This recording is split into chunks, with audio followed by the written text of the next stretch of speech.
Welcome to the Irish Snug Podcast. Okay, so today's episode is exactly why we started this podcast, to preserve and celebrate legacy, the storytelling, and the deep roots that define the Irish spirit.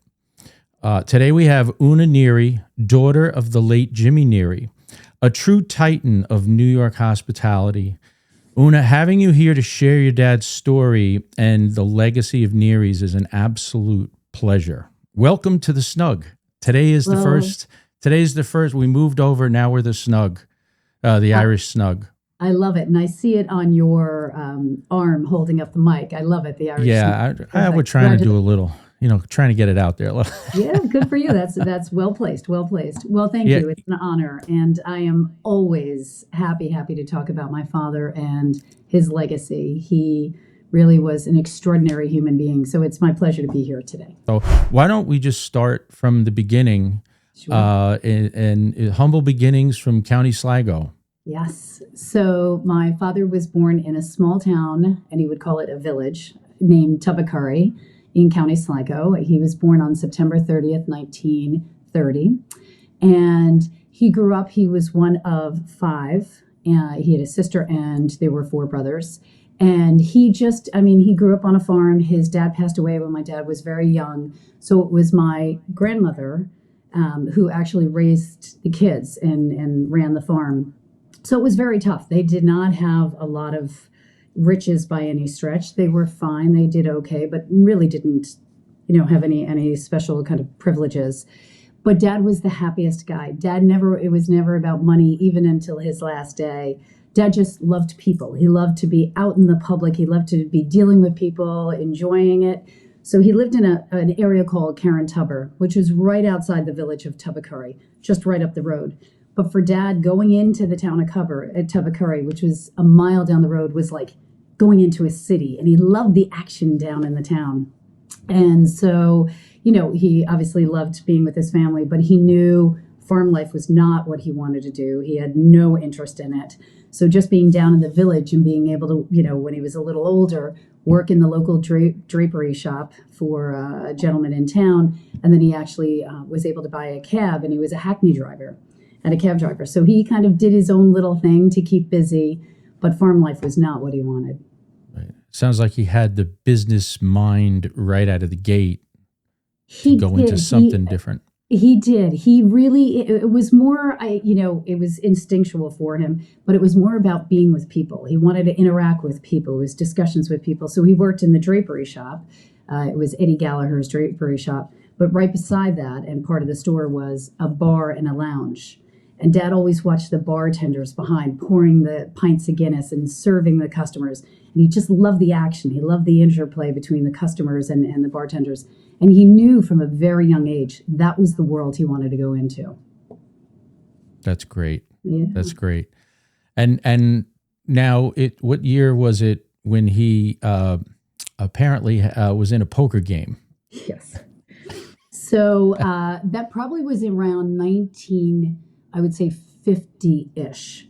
And so I told you Dad was also a hackney driver. So he would make his money. He would drive his friends to the dances, and he would drive them because my father never drank. He took the pledge when he was 12 and never drank. So they were thrilled because was he a pioneer? He was a pioneer. Yeah, yes, he was a pioneer. That was the phrase. So he took the pledge at 12, and obviously you're familiar with that term. So you take the pledge, but you're pledging not to drink till at least 18. But Dad just had no interest in drinking, so he never did. But he did. He officially took the pledge at 12. So his friends in town were thrilled because Dad would drive them to the dances. Dad would be out there dancing. My father had great moves. Dad would dance at the dance as well and then drive everybody home. And they were all safe because Dad was, he never drank. So he saved up some money from that and in the drapery store.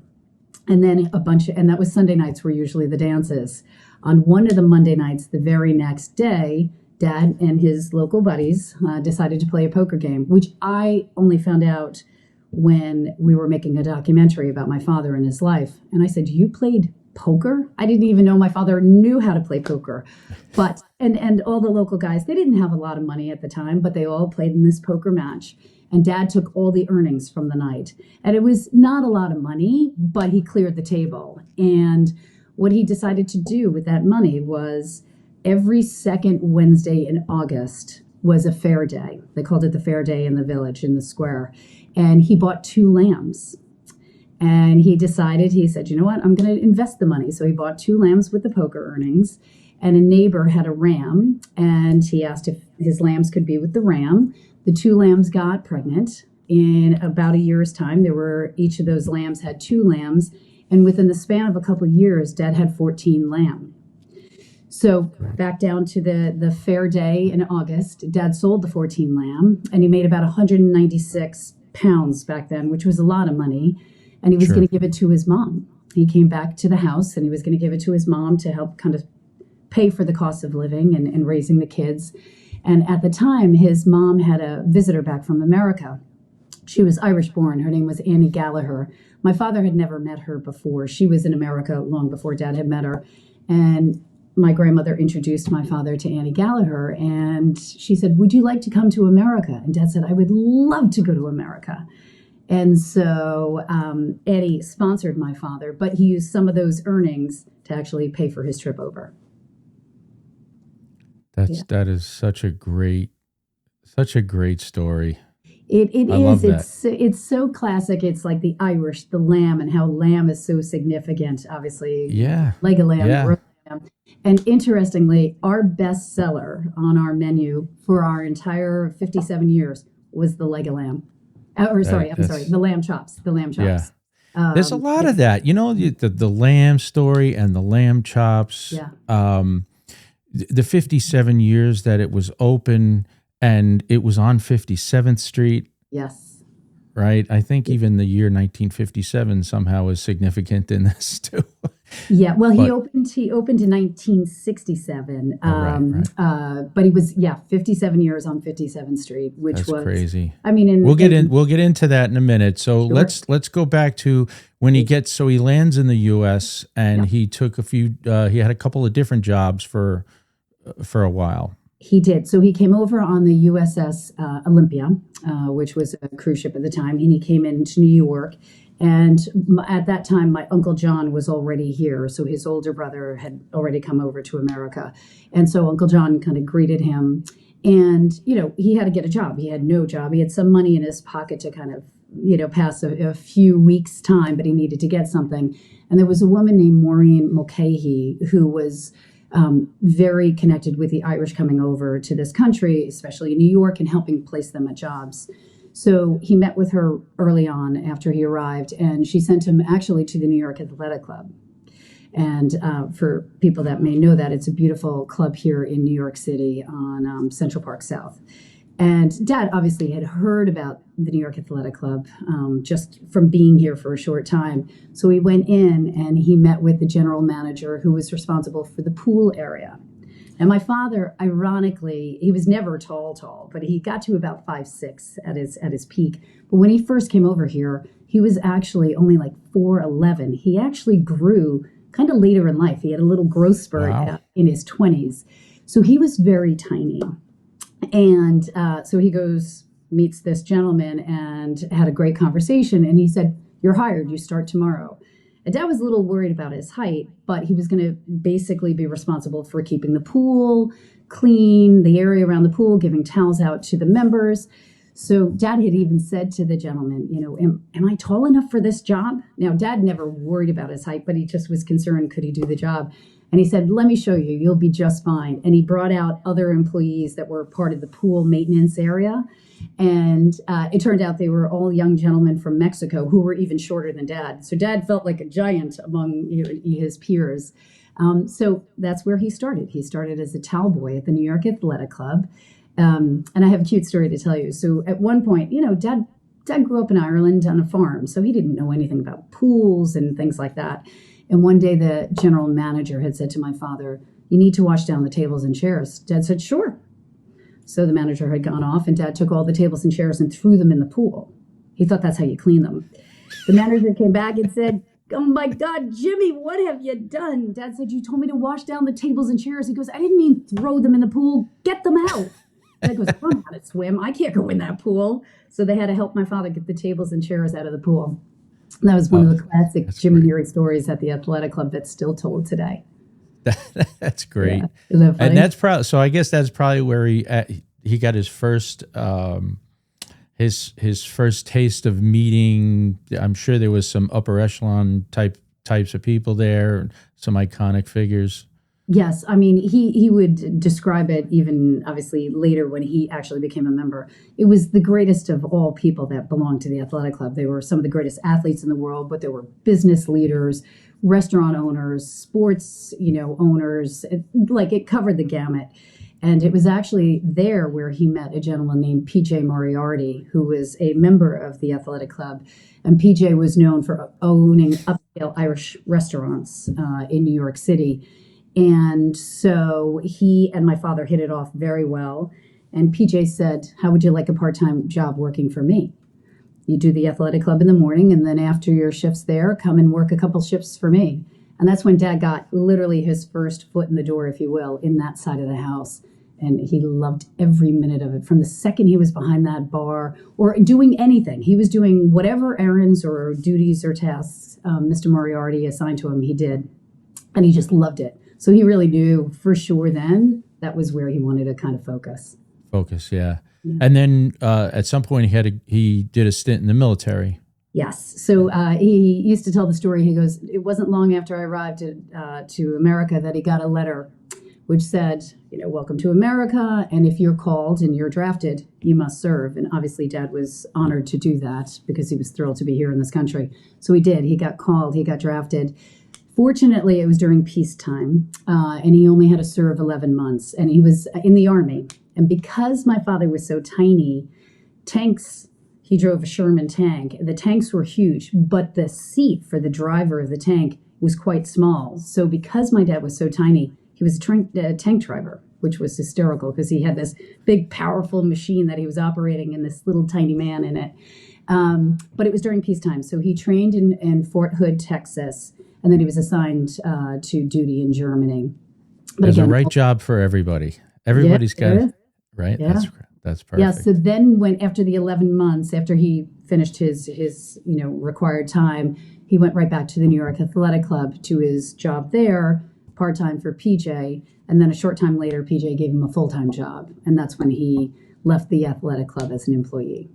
And that's when he got his real love for, I guess he eventually started bartending and...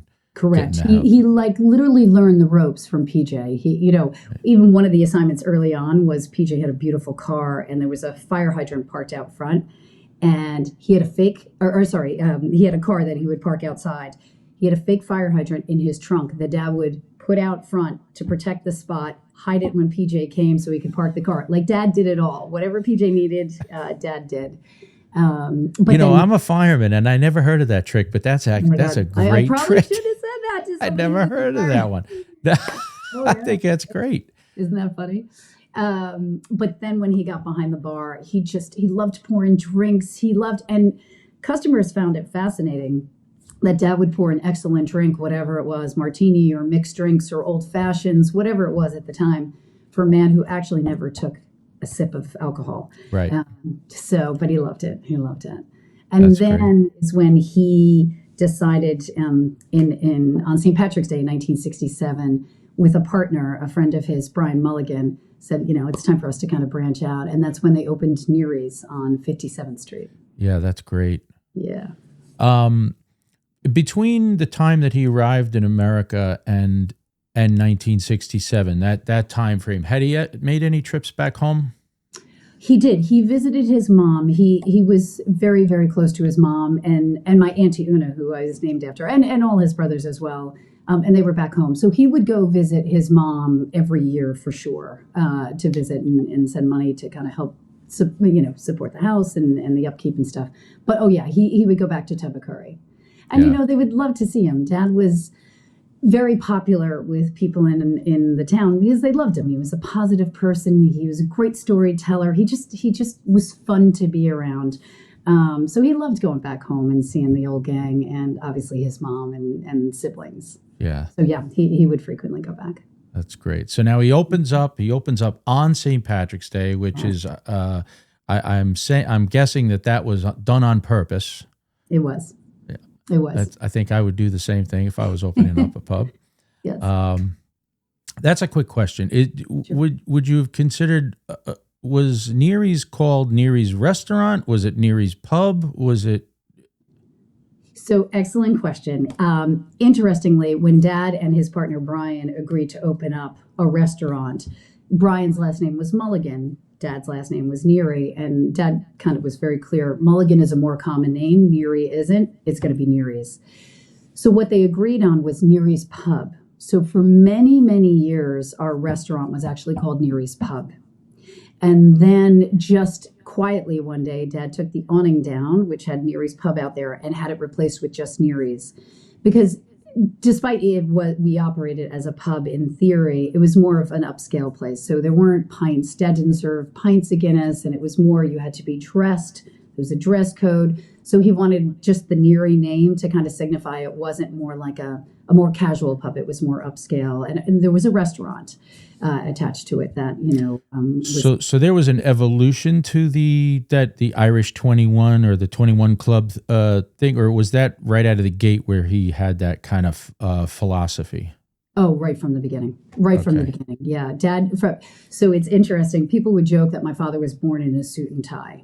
Dad, most pictures that anyone has of my father is in a suit and tie, and he wanted that level of kind of class and sophistication in the restaurant. And his partner Brian was completely aligned with it. They were in sync on that. So he wanted that from day one. So jeans and sneakers and baseball caps was something that, my father he said there are plenty of places you could go if you wanted to go kind of more casual, but at Neary's, that's not the way it was going to be. And his concept was he was going to be there every day, 364 days out of the year, right, except for Christmas, and he just wanted absolute presence. What a great philosophy and work ethic. It's funny, work ethic. We look at it as like a strong work ethic. He never saw it that way. He would always say, "I never worked a day in my life," and he meant it. Because when he opened those doors, and Brian unfortunately passed away on the graduation night of his twin daughter's high school graduation, which was terrible. It was in 1985. And that's when Dad then bought out the Mulligan side and owned the restaurant from then on as like just the Neary side. But Brian would work the day shifts. Dad would work the night shifts. So Dad would come in at 6:00 when Brian was still with us. Dad would come in at 6 and he would be there till 4 a.m. And Brian would do the lunch shifts, but they were always, dressed in suits and everything. But when Dad opened that door for him, it was like magic for him. He was coming home. He was coming to his club, his private club. Everyone was welcome to it, but it was his private club. And then when Brian passed away, Dad's schedule obviously became longer on the earlier part. So he would be in by 11 o'clock every morning, and he would leave anywhere. It changed after COVID, people staying out very late. But he would come home it could be 12, 1, 2 o'clock in the morning on a like 7-day-a-week schedule. So we would have to go into Neary's to see our father because he was always working. But for him, it was never work. He loved it. He loved the action. He loved the interaction with customers. He just loved every minute of it. That's great. And his whole thing of just greeting people and people, this is stuff that I've read about him and everything, and the great smile he had. Oh God, it was gorgeous. He had a gorgeous smile. It just, he and that was him. Like, it wasn't put on, it wasn't fake. He was the happiest man I've ever met in my life. And he had this gorgeous smile on people. He'd shake your hand. How are you? How are you doing? How are you? Where have you been? And for somebody coming in to be greeted with such enthusiasm and warmth and genuine warmth is the greatest feeling in the world. You go into restaurants now and sometimes it's so transactional. It's like, where's the relationship? And that's, I hope the restaurants that do that will continue to do that, but a lot of them just don't think about it that way. But Dad was the face of Neary's. It was all about, people came to see my father and then everything else. Yeah. But it started with walking in that door to see that face and that Irish leprechaun shake your hand and greet you. It was nothing better. It was You know, nothing. there's just so much to be said about when you walk into a place and the owner knows your name. Like it, just that alone makes you want to go back there. Exactly. And everybody, it didn't matter if you were a regular customer, if you were somebody well known in kind of the public eye, or you were just the next door neighbor. It didn't matter who you were. Dad treated everybody exactly the same. Period. Full stop. There was no one that was treated differently. It's the absolute and he's, again, I know he's not doing this on purpose, but it's true natural born leadership. And I think after I watched the documentary, I really understood what that leadership, leadership was very important to me in my profession as well. So I understand it, and I like to study it in a way and what works for people. And everybody's got a different thing. But, the one aspect of how all of his employees and so many of his employees were there for 30 plus years, that speaks volumes in terms of a leader. Yep. And it's funny. So Dad only went to 6th grade. So it wasn't book smarts my father had. My father was just super intelligent. He picked up on things like and for reading, Dad never read a book cover to cover in his life. He used to joke, he goes, I've never read a full book. He'd read the first paragraph of an article in the paper and the last paragraph, and he's like, I understand what the message is. He just was so smart. He was very smart, very in tune, and he was very good at math. Like just numbers were his game. But he just knew treating people with respect is just the starting point. And to your point about our employees, I mean, they were devastated when I told them that my father had passed away. They were devastated. I mean, he was a father to many of them, a brother to the kind of older staff. Brian Mulligan, I mentioned, was Dad's partner. His sister, Liz, started working for my dad and for Brian in June of 1967. So a few months after we opened. Liz was there until the day we closed. Wow. 57 years. And she adored my father. She said my father was like, just coming in was fun. It was entertainment. It was like a show every night. Jimmy Neary doing his thing. Yeah. But all the customers and all the staff felt the same way. I mean, well, obviously there were some iconic patrons that came through those doors as regulars, right? Yeah. So why don't we talk a little bit about them? I had commissioners, mayors, cardinals. Yes. John Glenn. Oh, that was, my father had met tremendous people over his entire life. He would say, and he told the story, John Glenn probably was the standout for him. He was coming into work. John Glenn was in the restaurant and he was walking around and people said Jimmy doesn't know who's in that. He could kind of hear them. Jimmy doesn't know who's in that restaurant. And Dad went over to him and he shook his hand and he said, astronaut John Glenn. And he shook his hand. He said, it is such an honor. If my doors never open up again, the fact that I had an astronaut that was in my restaurant has made my life. And for Dad, that was the greatest moment for him. And years later, a customer, when John Glenn became senator, had gotten an autographed photo of Senator John Glenn that we had on the wall for many, many years. But that was truly the first person that. Can I tell you my John Glenn story? Yeah, please. So we decided to take a day and go out to Cape Canaveral. And it just happened to be the week before John Glenn was going back up into space for the second time. Yes. Right? So I was like, I got really like intrigued with the whole thing. I wished we were 1 week ahead that we could have been there, So anyway, it's a couple weeks later and he's back home now and he's in New York. And there's I don't remember who was throwing the party, but there was a big party thrown at the Museum of Natural History. And they had the FDNY bagpipe band there to play while he was there. So I'm there and I'm saying to myself, man, I hope I get to meet him. I want to meet John Glenn. To meet somebody in space. Very similar to what your father is saying, Yeah. So, but I don't know if I'm going to meet him or anything. So I had to go into the bathroom. I'm in the bathroom. And who comes into the bathroom and stands right next to me? Oh my and God. It's the most. That's not the time or the place where you could just turn over and say, "Hey, how you doing?" Yeah, that's a spot to have a good casual conversation. Yeah, so I just kept my mouth closed and I walked out. Oh, you didn't say anything. I didn't. What You can I didn't say? wait What am outside for him. I should have, but I don't know. It would have been weird. The whole thing was weird. Well, you probably did the right thing, but yeah. Okay, well, You you know, weren't that close to him, though. I know. It's so funny. That's I've told that story a few times. That's a great story. Actually, my father also knew another astronaut. His name was Joe Allen. And Joe Allen was, and this is a crazy, crazy story. Joe Allen was an astronaut for NASA for 20 plus years. And he had done many missions, many, space travels. But he was on a flight where there were 5 astronauts assigned. And this was the first time astronauts were going to go untethered from the shuttle. And it was Shuttle Discovery.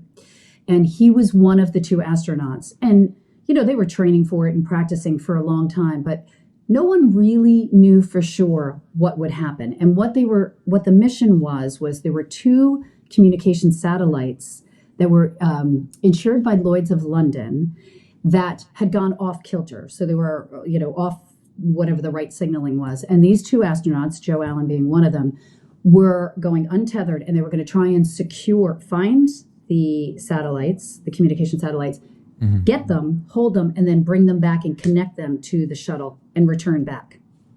And so off the mission goes. They were hoping they'd get at least one. They ended up securing both of the communication satellites, got them back on, came down, and it was miraculous and it was amazing. And Joe Allen was a customer of Neary's, and he would obviously always tell that story to customers. And he was a tiny little man, but a spitfire, just amazing. So he invited my father and I to go down to Washington, and he had asked several times, "Why don't you come down? I want to tell you again that story, but in front of Shuttle Discovery, which is not at the Air and Space Museum. It's in one of their satellite locations." Yeah. So we went down, and we're here. He brought his jumpsuit, the suit he actually wore in the shuttle, and he brought it because he thought I would put it on. And I looked at it, and I'm like, "Joe, not in my best day would have I fit in this little tiny little thing." And Dad looks at it, he goes, "But I can." So Dad took it, he put it on because Joe and Dad were tiny. Dad was wearing it. We're standing in front of the Shuttle Discovery, and there's a tour group coming around. And the gentleman has the headset on, and it has pictures of the astronauts there, and he's telling the story, and he explained how Joe Allen and this other astronaut went untethered, and I kind of raised my hand, and he looked over and he said, "I'm sorry, do you have a question?" I said, "Well, actually," I said, I was overhearing what you were describing. I said, "I think your guests, if you wouldn't mind, would probably want to hear it from the astronaut who actually did that." And he said, "What do you mean?" I said, "Well, this gentleman right here is Joe Allen." And everyone, all of a sudden, the cameras are going out, and he then gave like a little story, told his story about him, flying on Discovery. And it was just such, a unique, amazing opportunity and experience. And what's so interesting about Joe Allen, just the low-key guy, for somebody who had done so many tours of duty and spent his life at NASA, after that mission, his wife, beautiful lady named Jody, she said to him, "You got to retire now. It's time to actually come home and spend time with the family. You've given enough. It's time." And he said, "I want to go on one more mission." And she said, "Honestly, it's time to choose." So he retired. Okay. The next shuttle that went up was Challenger. Oh. So he would tell the story. "She saved my life," because he would have been on that. Wow. So, but he was this just gentleman. So we had a picture in Neary's of our trip down to Washington, and Dad in the jumpsuit, Joe and myself, with the Shuttle Discovery behind us. That's a great story. Like, those are the customers that would come in that door. And when they were in that, once they came in the door, it was Joe Allen. Oh yeah, and he was an astronaut. Yeah. So that was one of, and I just kind of remember that story. That was one of the great stories. But people like early J's, George Steinbrenner used to come in, and he would come in for lunch, and he said to my father, "Are you a Yankees fan?" Dad said, "You bet your life I am." And what he had sent to my father was in an envelope. And it was, the return address was New York Yankees president and owner George Steinbrenner. And in it were black and white individual photos of the 1977 World Series Yankees. Every one of them. That was when I was a kid, those were my Yankees. Those were the days. I mean, Reggie Jackson. Oh yes. Yeah. I mean, Ron Guidry. Oh, Ron, all of them. All of them. Bucky Dent. Greg Nettles. Thurman Munson. Was my favorite. Oh, Craig Thurman Nettles. Munson. Number 9. When I played sports, I got number 9 because of him, because he was my favorite. And it was these amazing photos, and it was tremendous. And crazy story is Dad brought them home. He put them in our basement, and we actually totally forgot about it. And our basement in Demorest, New Jersey was damp. And years later, we were going through stuff and we found the envelope. I said, oh my God, those were the photos. We started going through them because of the dampness. Yeah. Some of the photos got stuck. So as you were separating these individual photos, faces were kind of ripping off. Yeah. But we were able to save a large number of them. And Dad had them framed in individual, like little frames in one giant thing of all the Yankees that we were able to protect and save from the 77 Yankees from George Steinbrenner. So that was on our wall. We also had Timmy Mara, who owned the Giants. He was co-owner of the Giants until he sold it to the Tisch family. And Timmy would come into New York when he was in town. He lived in Florida, but when he was in town for the Giants games, and Frank and Kathy just lived right down the road, and he was best friends with Frank. He would come into Neary's for dinner, and we had a trophy case in the front of the restaurant, this beautiful glass trophy case that Dad put just special things in it. And Timmy had given us years before replica Super Bowl rings of the 86 and 90 Super Bowls. And he looked, and as he was walking out one day, and he said, "That's not appropriate in there." I said to my dad, "Oh my goodness, I think we offended him." And we loved them. We thought they were gorgeous. Yeah. He went back down to Florida and wrapped in tissue paper. He FedExed up his Super Bowl rings and wrote a note, "This is what you should have in the trophy case." So Dad was given the 86 and 90 Super Bowl rings. So against the Broncos and the Bills. Yeah. So they were in our trophy case. We always joked Dad took better care of the rings than his children, but we were all okay with that. Yeah. Wow. Yeah. Wow. That's really cool. Yeah. I wore a Super Bowl ring once. I don't know. I'm a Giant fan, true blue Giant fan. All right. But the one ring I got to wear was a Jets Super Bowl ring. Oh. Now, do you know who John Schmidt is? I'm not sure. John Schmidt was the center for Joe Namath. Okay. No, I know. He won the Super Bowl. Yeah. And he's a friend of mine. My friend Brian, John Schmidt is his uncle. So John Schmidt told me this story himself in a backyard party. Right. He said he's wearing his Super Bowl ring a week after or 2 weeks after the Super Bowl, and he's in Hawaii. He was surfing with Don Ho in Hawaii, and he lost his ring in the water. Oh my God. He's distraught about it. He tries to find it. 40 years later, he gets a phone call. And now when I say 40 years later, it was only like 9 months prior to when he's telling me this story. All right. He says, I get a phone call from the New York Jets, and they said, "John, are you sitting down right now?" And he said, "Yeah." And they said, "We have your ring." Oh my God. 40 years later, apparently what happened was a lifeguard had found it, took it home, put it in a shoebox, and left it there. Never to do it. The guy died. I guess his niece or somebody who got all of his belongings finds the ring. It's got his name, his number, New York Jets, Super Bowl. John Schmidt's a great big man. He's a great big teddy bear of a man. Right. And the tears coming out of his eyes of him telling me that story. But oh my God, I couldn't imagine. I mean, that's an amazing story. Back to your dad. Yeah, no, I'm sorry, I digress. No, this happens to me all the time. I go off on tangents. Oh, it's fantastic. It's fantastic. Other customers that I might mention are Kathy Lee Gifford and Frank Gifford. Kathy and Frank had moved into the neighborhood. God, I don't know exactly what year it was, but they had moved just down the block, and they had said to the doorman in their building, "Is there a nice place to get a bite to eat?" And they said, "Oh, you have to go down to Neary's, right down the block." And literally it was on the same block at the end of the block. And Frank and Kathy came in, and Dad was a diehard Giants fan. Mm-hmm. And Frank Gifford was one of his idols. And in comes Frank and Kathy, and Dad's like, "Frank Gifford!" And, big smile, big hug, and big warm welcome for Kathy. And from that day forward, Kathy and Frank, until Frank obviously took ill and then passed away, but Kathy and Frank were in for lunch after. Then she went to get her show live with Regis and Kathy Lee. And when she was done taping, at least once a week, she and Frank would come in for lunch. And she would always have the lamb chops, mashed potatoes, and corn. And she would talk about it on the show all the time. She would have Dad on the show as well with Regis and Kathy Lee. And Kathy treasured my dad's friendship so much. She told him things that Dad knew before her own family knew. So when she found out she was pregnant with Cody, her first of her 2 children, obviously she told Frank first. And then she told my father, she said, I know I can tell you because I know you don't tell anybody. Like it was, Dad, it's almost like a confessional. Once you tell my father something, he won't tell anyone, including his family. And she said, Frank and I are going to have a baby. And when it was publicly announced on the show, and I was like, oh my God, Dad, she's going to have a baby. He goes, I knew shortly after she was pregnant. I'm like, are you kidding me? And he's like, she told me not to tell. I wasn't going to tell. And that was the friendship Frank and Kathy had. But Kathy, obviously, for many, many years later, after Frank passed away, and then she went off the air. She retired from the Live with Regis and Kathy Lee because she wanted to really focus on raising her kids. Right. So she really spent her time in Connecticut.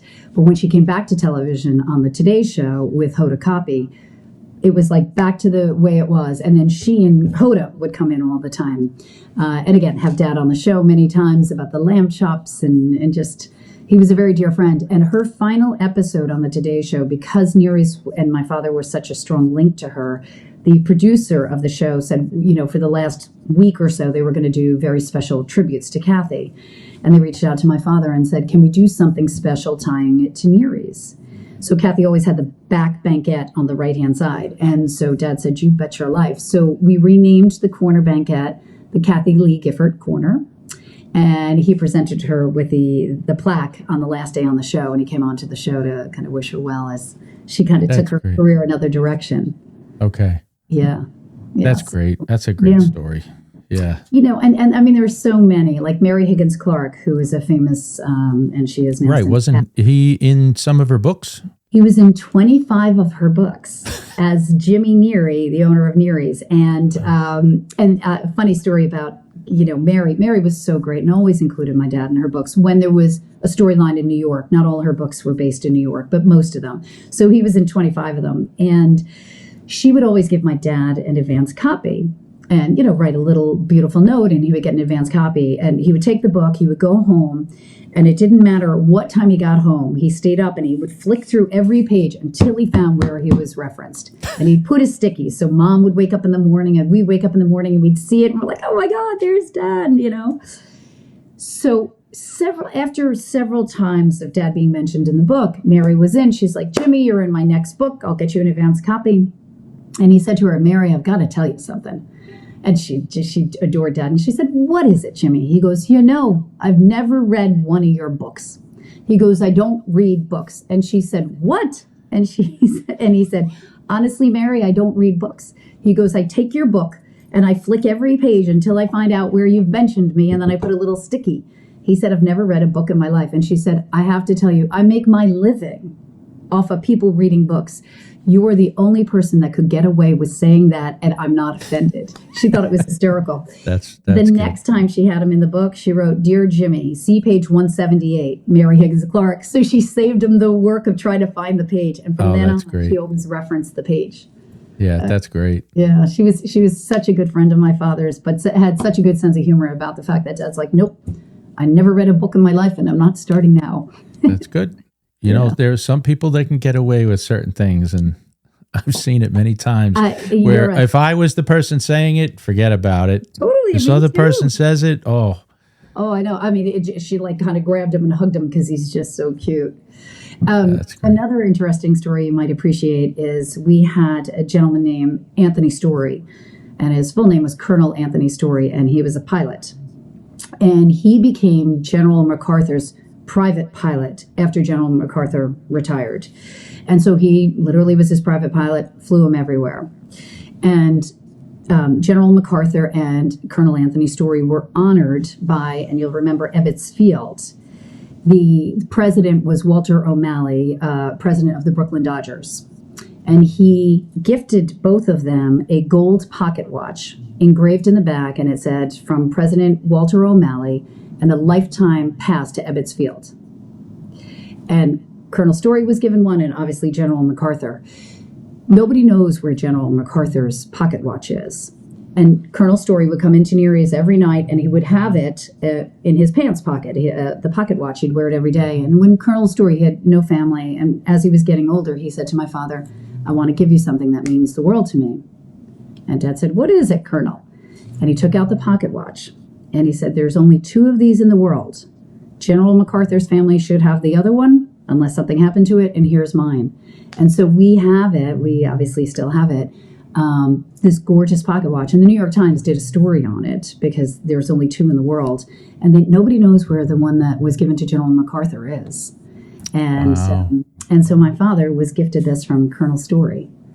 I mean, that's kind of friends he has. He's just surrounded by people that want to do the Super Bowl rings, Yeah. the watch. I mean, It's incredible. I mean, he had a storybook life. He just did. And what he loved about going into that restaurant every day is he didn't know what was going to happen that day, but something wonderful every day. It just being around people. but it's because of his personality. It's because of the human being. It's because of his human connection.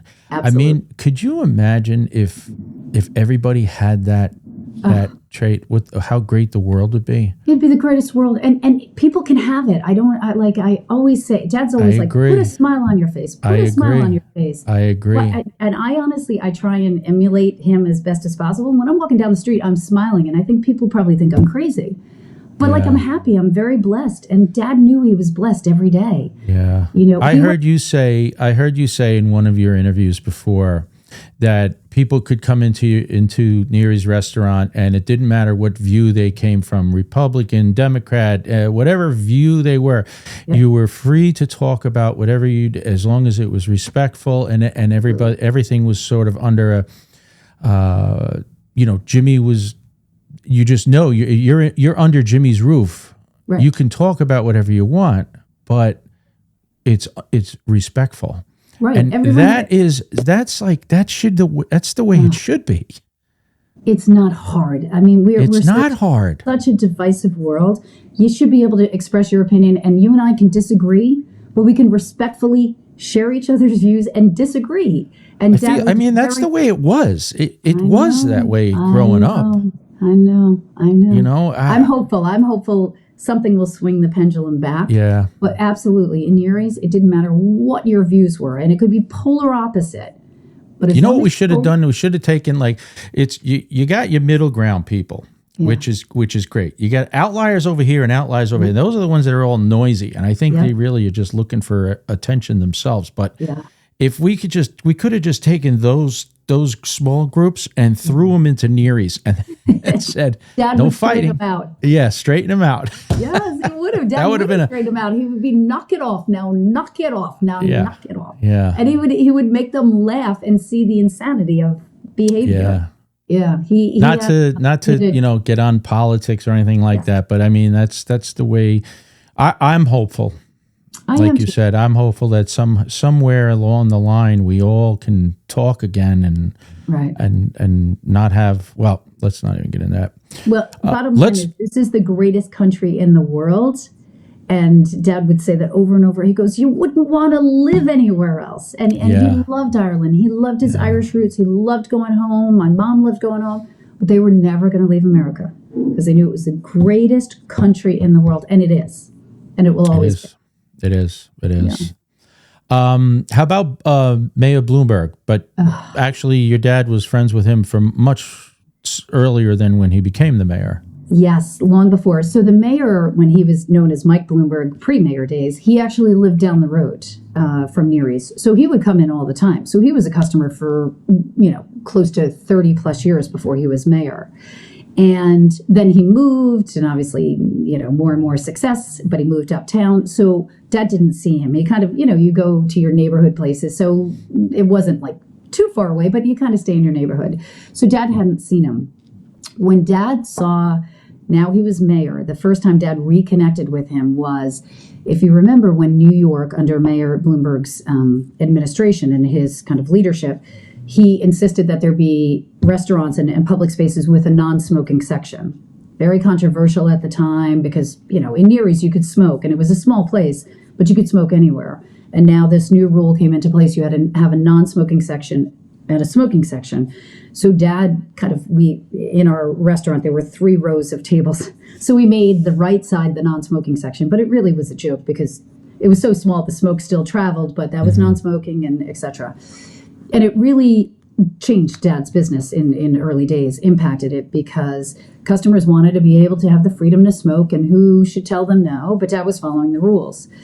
But Dad saw where the direction was going before anybody else, and he changed it. And he was the first restaurant in New York without the formal rule changing, made the whole restaurant non-smoking, bar and entire restaurant. So the real heavy smokers were furious with my father, and they stopped coming in. They were mad at him. They said, "How dare you do this? How could you change it?" But Dad was like, "This is the direction it's going, and it's the right thing to do." So word got down to city council that Dad had already implemented it, and they were getting close to voting on whether they should make it full non-smoking in public settings. So they invited Dad to talk about the impact of his business. Now, Mayor Bloomberg was mayor at the time, and Dad went in, and he was sitting there in the location where the meeting was being held with the city council representatives. And in walks Mayor Bloomberg and goes, "Jimmy Neary, what are you doing here?" He said, "Your team called me down to talk about the non-smoking." And so he said, "Well, tell me." And Dad said, "I'm going to tell you. I went non-smoking before you're changing this rule because I know that's the direction it's going.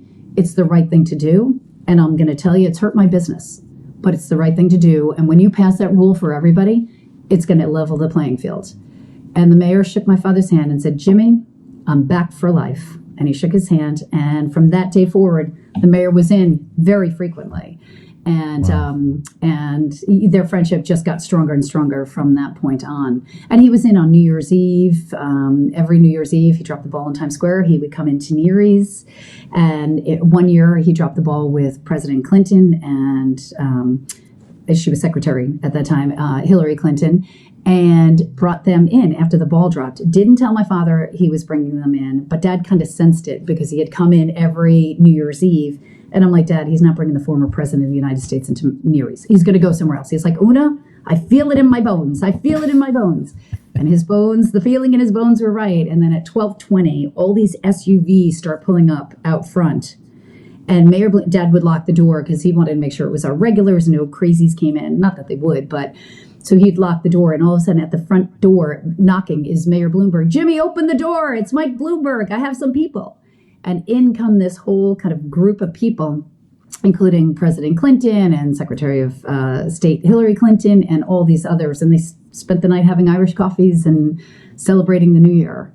That's great. That was the kind of friendship. And then he took my father over to Ireland on a very special, that's what I wanted to hear about. on a very special trip. So when he was mayor, he obviously, for the St. Patrick's Day parade, as you know, the first group that goes are Fighting 69th. The Fighting 69th Regiment. And that was led by General Michael Corcoran, who was from Sligo, originally from County Sligo.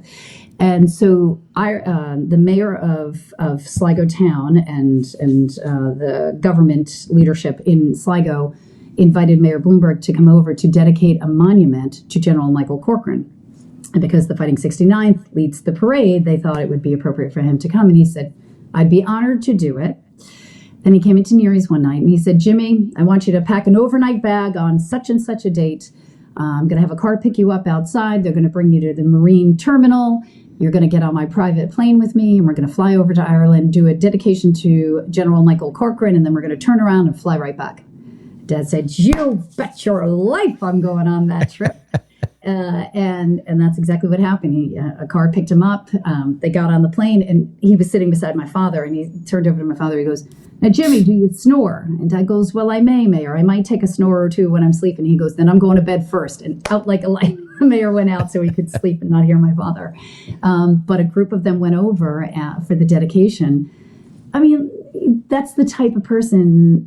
Now, Mike Bloomberg, he doesn't like to be called mayor anymore. Mike Bloomberg was, and still is, just a faithful friend and so good to my dad. And the friendship was extraordinary. He just loved my dad. So much so that when my dad passed away, I called him because I didn't want him to hear it in the news. And I called him, and he obviously was, brokenhearted. He said, "Your dad was something special." And he goes, "Anything you need, anything, you call me." And I said, "I appreciate it." I called him back maybe a day or two later, once we were kind of getting the plans all together. We were having my father's funeral mass at St. Patrick's Cathedral, and this was October of 2021. And I called him back and I said, "I do have a favor." And he said, before I even got it out, he said I'd be honored to do it. And he gave one of the eulogies at St. Patrick's. Oh, that's great. Yeah. And oh God, his stories about their friendship were extraordinary. And that's just the person that he is. I mean, he was influential in helping the street naming of 57th Street. It's been co-named 57th and First is now co-named Jimmy Neary Way. Yeah. And I know he was influential behind the scenes in getting that to happen. That's great. Yeah. That's great. Yeah, a good man. And I still keep in touch with him today, and he'll check in. It's almost like he's kind of carrying on the tradition of checking in, making sure we're all good. And I just spoke to him very recently, and he's amazing. Well, you tell him I said hi. I will. I will do that. So back with the restaurant, you took a very interesting role. You work yourself on Wall Street. You have a very prominent job, Goldman Sachs, right?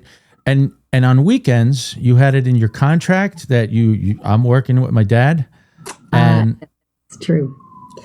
So I started in the restaurant when I was 12. I mean, I loved it. The only time we would see Dad is going into the restaurant, and I loved it. I loved it as well. The passion of it and dealing with people. And I said to my mom and dad, "I want to work in the restaurant." And they're like, "Well, what would you do?" I said, "I don't know. I'll check coats." So I started checking coats at age 12, and I went from that to waitressing. And then, as the years progressed, I helped Dad kind of manage it a little bit. And then when he passed away, I ran it for a couple of years. But it was always going to be a part of my life, no matter what I did. But my parent, and I always said I wanted to take over the restaurant. Since I was a little girl, I said it. And both my parents, their main goal for all of us, my mother only went to high school. They said, their 4 kids need to get college educations. Number one, they don't care what we did with it. We had to get the college educations. So, obviously I went off to college, got my degree, and my parents said, the restaurant is always going to be here, but you're going to go get a job and have a career. The restaurant's here, but see if it's really what you want. And so that's kind of what almost like forced me to take a different path, because I didn't honestly intend on that in my at least in my mind. In my parents' mind, they always did. And so the deal was that I would be able to work on the weekends. Like, I worked at the Federal Reserve first, so it was easier to work on the weekends. When I got to Goldman, obviously the time schedule and hours and everything were very different. But I said to my boss, Alan Cohen, who is a friend of mine to this day, I said, "Let me just be clear, I have another job." And he's like, "What?" And I said, "I have another job that really means a lot to me." And I said, "And I want to make sure I can continue to do that." And he said, "I don't think you'll need another job." I said, No, don't misunderstand. This is not about money. This means a lot to me. It's my family business. My father owns a restaurant, and I want to be able to work on the weekends." And he said, "Are you sure?" And I said, "No, honestly, Alan, I want this documented." So they documented it in my basically contract that permitted me to work in the restaurant. I had to get approval anyway, because it was to make sure there was no conflicts and you have to disclose it. Mm-hmm. But yeah, so Alan Cohen tells that story and he laughs. He's like, "Yeah, she even made me put it in the contract." And they allowed me to, but for my entire life. So I worked there over 40 years alongside my dad, part-time for many years, and then full-time after he passed away.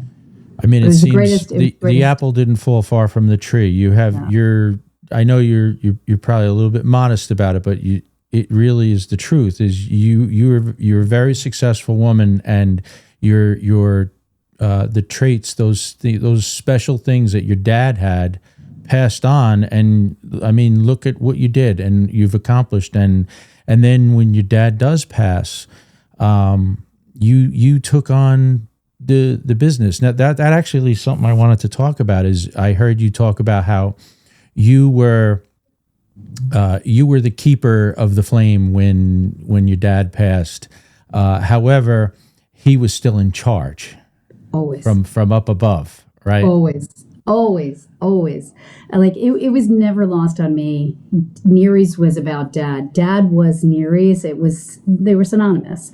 And so even when I ran it, I would be questioning anything I did, any decision I had. What would Dad say? What would Dad say? Would Dad be okay with it? So give you an example of something that I don't think Dad would be okay with. And even our staff would tell me that. Your father wouldn't agree with that, which made me laugh because it's true. Like, everyone knew how my father thought. So when I took over, I was still working. At that time, I was at BlackRock, and I decided to close. The only day, you mentioned we were open 364 days. The only day we closed in Dad's entire time being there was Christmas Day. That was it.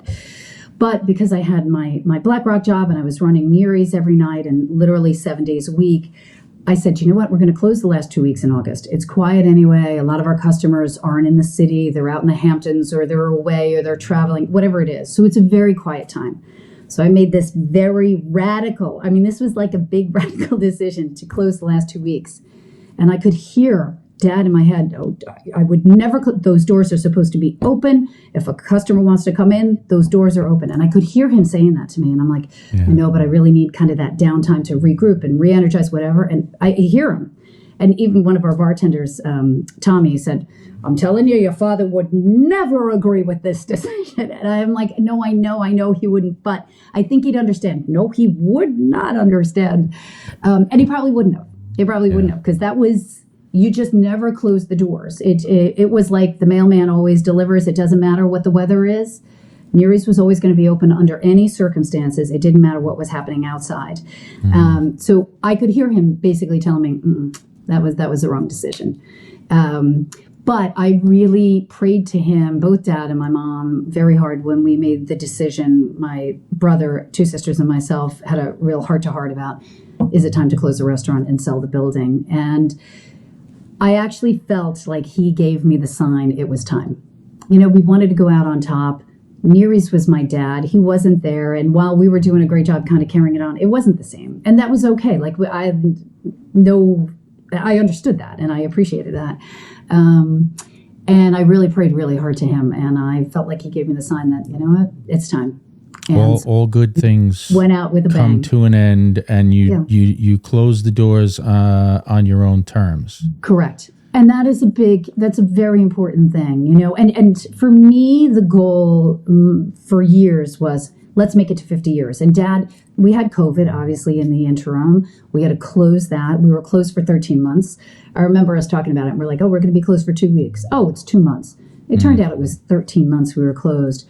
What I was thrilled about was Dad was there to open those doors again in April of 2021 and be able to enjoy that until literally the day he was there, the day before he passed away. So he was there until September 30th, every single day back in his element. And for me, that was the blessing. He was back in his place. He was back in the action. And so everything else was gravy after that. Yeah. So when you did finally make that decision, I think about the show Cheers, and you remember I'm sure you've watched the last episode of Cheers when he walked out the door and closed the door. I even kind of get choked up thinking about it. Yeah. But I looked it up. 93 million people watched that episode, the last episode of Cheers, when he walked out of the building. And I think about it, that was TV. You did it in real life. Yeah. This is real life. It's not make believe. Yeah. So what did that feel like when you had to close that door? I think, when we first told the staff, so my sister Emery and I made the decision. Obviously the staff had to know ahead of time, but there were 2 people in particular, Liz Farley, who was Brian Mulligan's sister. We drove up to Yonkers to tell her in person.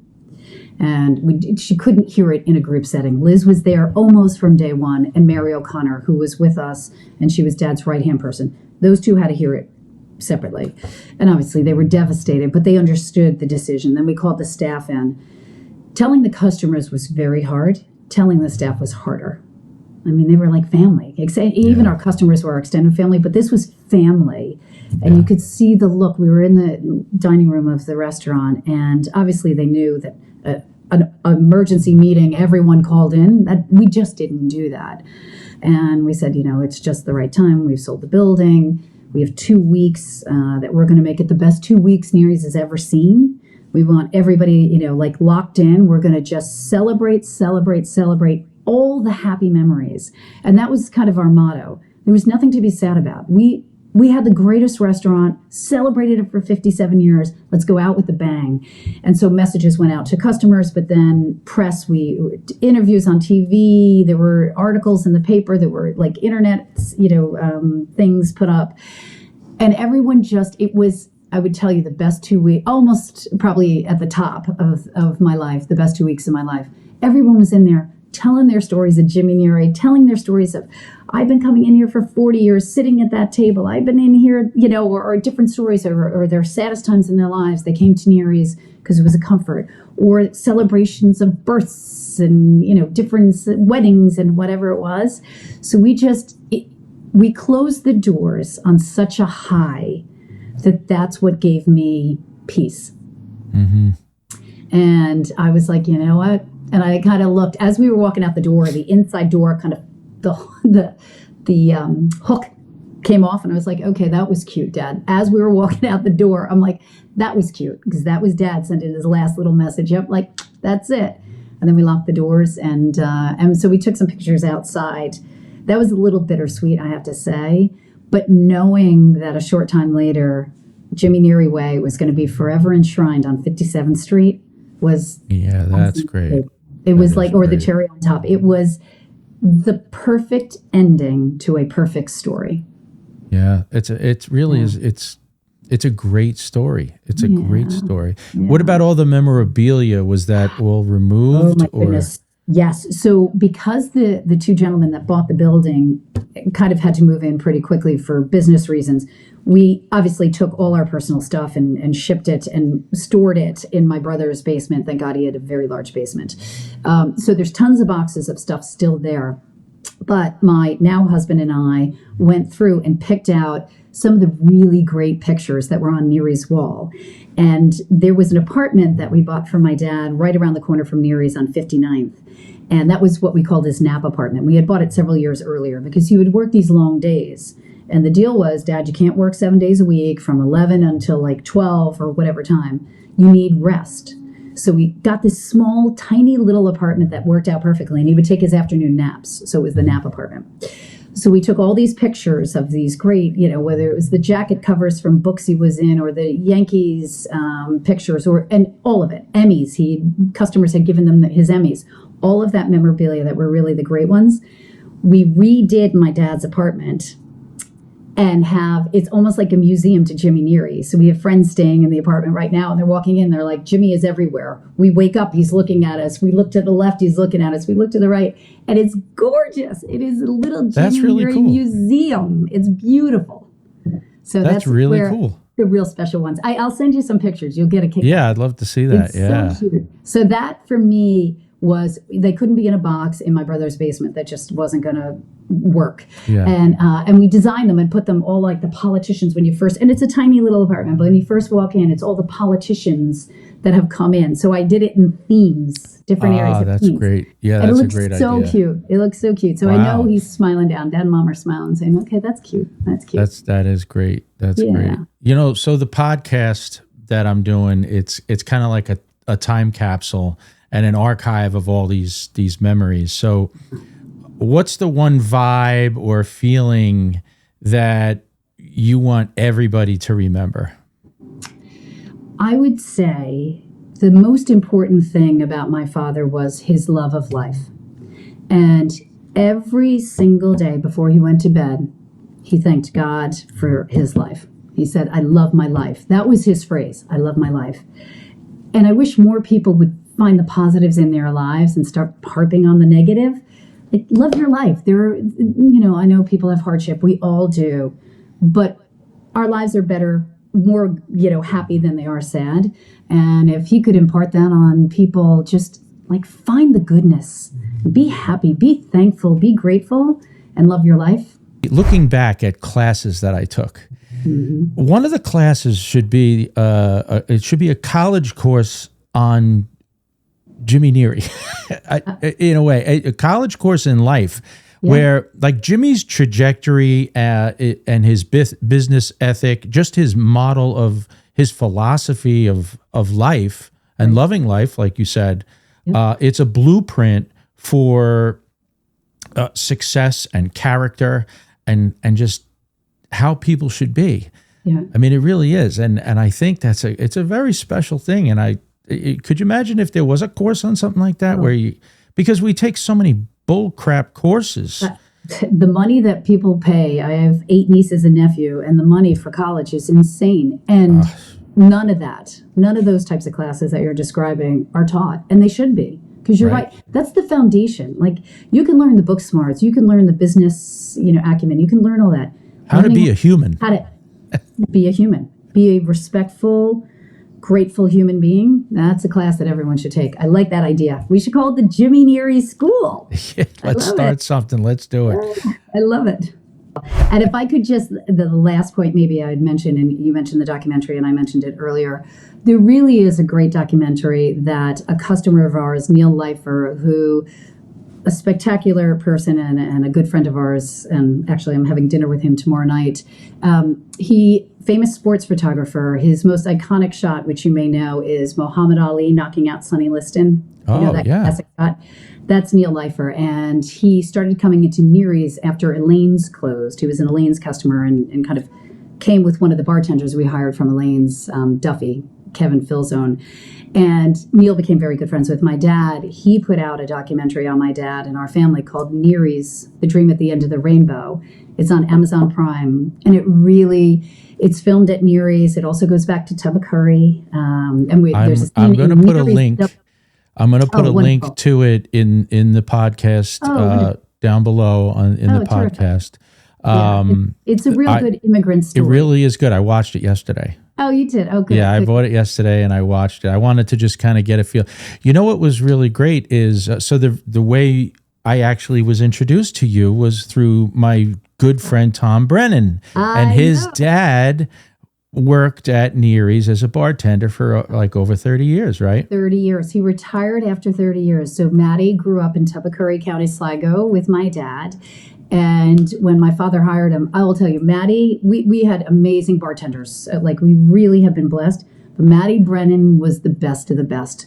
He was a storyteller. He was a joke teller. And Maddie just owned that bar. Behind the bar, he was fantastic. And yes, so it was his son Tommy who connected us. And Maddie his uncle Nathy is in the documentary. He sure is. Nathy Brennan, absolutely. And now that's a sad story because that bar is closed now because of COVID. I know it. It's awful. I had seen it once since that it's still closed, and you walk by that door and it's still, you look in, everything is still the same. It's just locked. Do you go back to Sligo? So I try and go back to Ireland at least once a year, even if it's a short trip. And if I get a chance, I go to Sligo. Yeah. I go over once or twice a year myself. Oh, you do? Good on you. Yeah. And my mom was from Dublin. So when we were kids, we would spend our summers, 6 weeks summer vacation, 3 weeks in the Dublin area, and then 3 weeks in Sligo. So we had a really special kind of childhood. Did you kind of grow up with Tommy too? Like, not grow up with Tommy, no, because they lived up in kind of Yonkers area. Yeah. We were New Jersey, so no. But we would see Tommy. I'd know Tommy from coming into Neary's to see his dad. Okay. Yeah. Now, isn't there a Neary's? Isn't there a Neary's in Dublin? There is a Neary's in Dublin, no relation, but every time we go, and still today, go to Dublin, we always go in and say hello. And they're like, yep, you're the Neary's from New York. And we would always send our customers, if you go to Dublin, you got to go to Neary's. There's actually a scene in the documentary where we go to Neary's, and that's where we surprised my dad with all our family over there. He didn't know they were there, and they came out of Neary's. But yes, there is it right off Grafton Street. Yes. Okay. Yeah, and there was also a Neary's in the Bronx. It was years ago. It was on 198th Street and Valentine Avenue. Okay. But that's many years ago. I only know that from my father. This was really great talking about your dad. I think it was great. Thank you so much. I wish you all good luck in your rebranding, but I wish you continued success. And thank you for letting me share stories about my dad. As you can tell, I'm a very proud daughter. Yes, I know that, and that's okay, and that's good, and that's a good thing. You were very lucky. Very good. Well, thanks again, Una, and we'll talk again soon.